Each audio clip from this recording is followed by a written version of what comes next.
Hello, this is Dr. John Pepper with Affinity Health Professionals, and this month our focus is on men's health, and today I wanted to focus more specifically on prostate health. Now, for those men out there that are, say, 50 or older, many of them, or many of you, are very familiar with having to take a few extra trips to the bathroom at night after you go to bed.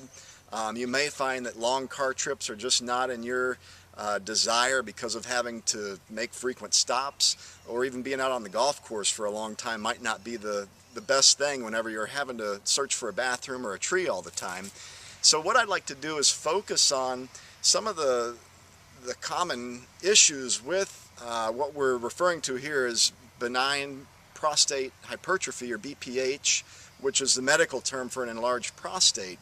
And for many of you, your first step that you're going to do whenever you start experiencing these symptoms is head off to your doctor and have him tell you that you have this condition. And many times you're going to be prescribed a medication like Flomax or Proscar, which, I just recently looked at the common side effects with these medications, and things, some of them might be innocuous, but still, runny nose, sinusitis, infections, decreased sex function, decreased sex drive, what's called gynecomastia, which is basically man boobs. So, the trade-off here for an enlarged prostate for taking these medications, I really have to question if it's really worth it, especially when there's some natural tips and strategies that you can take to help get a normal functioning prostate again. We know that for over half of the population of men that are 60 or over are affected by an enlarged prostate, and over 90% of the men that are 80 years or older are affected by an enlarged prostate. So you can see how commonplace this is. But even more startling is the fact that now we're seeing men in their 30s and 40s showing up with an enlarged prostate issue. So definitely something we have to look at as far as what's causing this and what steps can we take to help prevent and reverse it. Now, when you look at your prostate, it sits just underneath your bladder, and there's a tube that connects the bladder to the outside world called the urethra that helps to dump urine out, and it travels right through your prostate gland.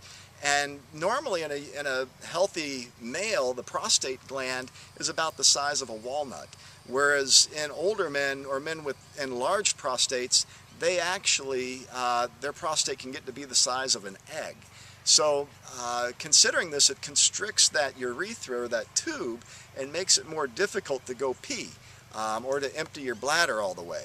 And that's these common symptoms that we see with an enlarged prostate. Some of the other common things we'll see are just a decrease in vitality whenever men are having prostate issues. Another common one is decreased sex drive. So these are some common symptoms that we want to look at and steps to take to help prevent or reverse these issues if you're suffering from them. For many years it was thought that it was testosterone or bad levels of testosterone that were what was causing these prostate issues, but more recently the researchers and experts are showing us that it's a breakdown product of testosterone called DHT that is actually the main problem with causing an enlarged prostate. And more specifically, it's the enzyme that converts testosterone to DHT called 5-alpha reductase that's really the big issue here.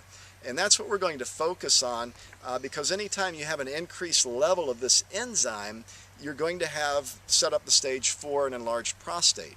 Now, there's a couple of deficiencies that we commonly see that allow this enzyme to become overactive. The first one is a zinc deficiency, and this is a trace mineral that many people we find are deficient on because of all the processed foods that we eat. The second deficiency that we see is an essential fatty acid deficiency. These are things like your omega-3 essential fatty acids that are found in fish oil, fish, walnuts, and many people aren't getting enough of these in their diet. Some of the other things that you can do to slow down this enzyme activity of the 5-alpha reductase is to eat foods that are rich in lycopene. These are foods like tomatoes, grapefruit, guava, papaya. You can increase your green tea consumption. That's also been shown to inhibit this enzyme. There's also some different herbs that we like to use, saw palmetto, pygeum, stinging nettle, and you can see behind me here the palmettos, and these are very abundant here in Central Florida, and it's the berries on these palmettos that are used to extract the chemicals to help reduce this 5-alpha reductase. It's very interesting. A lot of our Native Americans, Indians, and early settlers here in Florida had these berries as a common food staple in their diet. Some other things we want to do is make sure you increase your intake of cruciferous vegetables. These are foods like broccoli, cabbage, cauliflower, and these help to reduce estrogen in your body. And it's this increased estrogen that's very dangerous also for your prostate.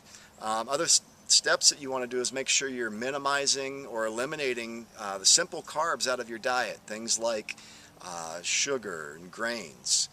You also want to make sure that your vitamin D levels are optimized, and the only way to know this is to have your blood tested, and your numbers should be between 50 and 70.